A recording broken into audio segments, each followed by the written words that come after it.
Telangana state public service commission का हमारा ये नोटिफिकेशन होगा और हम देखेंगे कि कितनी पोस्ट निकली हुई है। देखिए यहाँ पर टोटल नंबर ऑफ पोस्ट जो है वो 563 पोस्ट हैं और यहाँ पर ये वैकेंसी का डिस्ट्रीब्यूशन दिया हुआ है। जैसे डेप्यूटी कलेक्टर के लिए कितनी पोस्ट निकली गई है, 45 पोस्ट है और एज 18 to 46 ईयर। सैलरी यहाँ पर मेंशन है। उसके बाद में deputy superintendent of the police की पोस्ट निकली हुई है, तो यहाँ पर 115 टोटल नंबर ऑफ पोस्ट जो है वो 115 है और एज आपकी 21 से 35 साल। तो यहाँ पर ये सभी का डिस्ट्रीब्यूशन दिया हुआ है। अब हम देख लेते हैं कि आप कब से ऑनलाइन आवेदन कर सकते हो, आप कब से अपना जो फॉर्म है उसको सबमिट करना स्टार्ट कर सकते हो। देखिए 23 फेब से ये डेट स्टार्ट हो चुकी है और 14 मार्च इसकी लास्ट डेट है। 14 मार्च आपका एग्जाम कब होगा? देखिए आपका एग्जाम मई जून के अंदर होगा। प्री का एग्जाम मई जून के अंदर होगा और जो मेंस होगा वो आपका सितंबर और अक्टूबर में होगा। एग्जैक्टली डेट ही मेंशन कर देंगे, ये बता देंगे आपको कि प्री आपका मई जून में कौन सी डेट को होगा। एग्जैक्टली डेट के लिए इन्होंने बोला है कि हम आपको मेंशन कर देंगे, बता देंगे। इसके बाद फॉर्म भरने से पहले आपको OTR जरूर भरना है, तो मैं आपको बता देता हूँ कि OTR देखिए।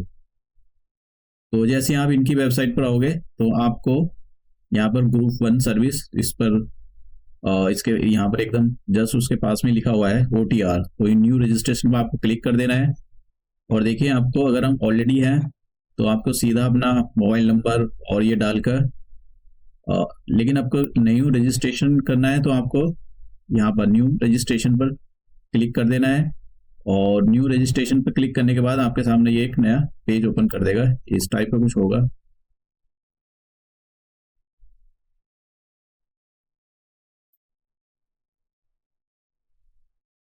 तो ये ऐसा OTR आपके सामने खुल जाएगा।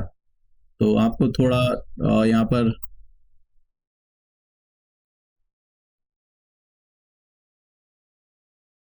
बेसिक इंफॉर्मेशन डालकर आपको इसको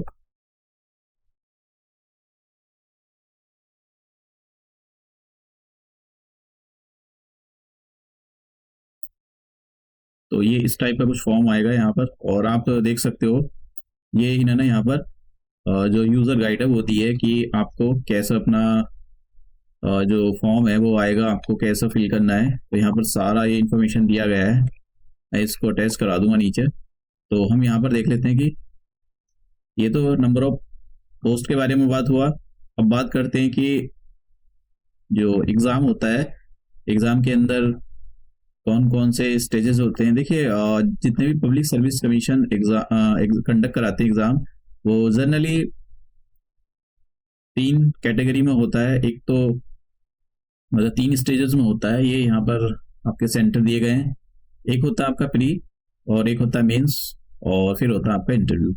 तो यहाँ पर हम देखते हैं प्री के अंदर हमको कोई मेरिट में उसका कोई ऐसा रोल ज़्यादा होता नहीं, बस वो क्वालिफाइंग नेचर का होता है, तो हमको वो क्वालिफाई करना जरूरी होता है।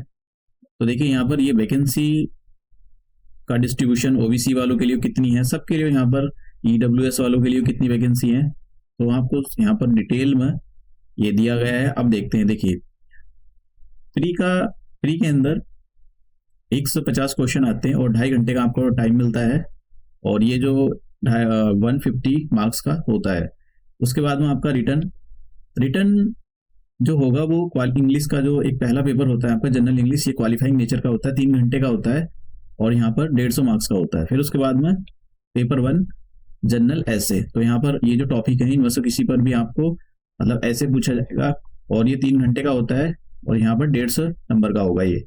उसके बाद में हिस्ट्री, कल्चर, ज्योग्राफी के यहाँ पर दिया हुआ है कि आपको किस टाइमलाइन से लेकर किस टाइमलाइन तक ये करना है। तो यहाँ पर 3 घंटे का और 150 का होगा ये भी, बाकी सबको 3 घंटे और 150 का, तो टोटल रिटर्न आपका 900 का होगा। अब यहाँ पर ये दिया हुआ है प्री का सिलेबस, जैसे कि करंट अफेयर के अंदर रीजनल, नेशनल और इंटरनेशनल रिलेशंस, इवेंट, तो ये सारा geography, world geography, constitution, policies of the Telangana state, तो ये सारी तेलंगाना के बारे में भी पूछेंगे। तो ये सारा सब कुछ यहाँ पर। अब इंग्लिश का जो सिलेबस है क्वालिफाइंग नेचर का है, ये क्वालिफाइंग नेचर का है, तो इसमें बेसिक सी चीज़ें पूछी जाती हैं, जैसे कि लेटर राइटिंग हो गया, एक्सपेंशन हो गया, तो ये ऐसे क्वेश्चन पूछे जाते हैं, क्वालिफाइंग नेचर का होता है। अब यहाँ पर ये दिया हुआ है कि भाई आपका जो ऐसे हो किस टाइप का होगा, और ये हिस्ट्री का है। हिस्ट्री आपकी कहाँ से लेकर कहाँ तक पूछी जाएगी, कौन कौन से टॉपिक हैं जिनसे क्वेश्चन आएंगे, और ये पेपर सेकेंड है इंडियन सोसाइटी और इंडियन कॉन्स्टिट्यूशन का।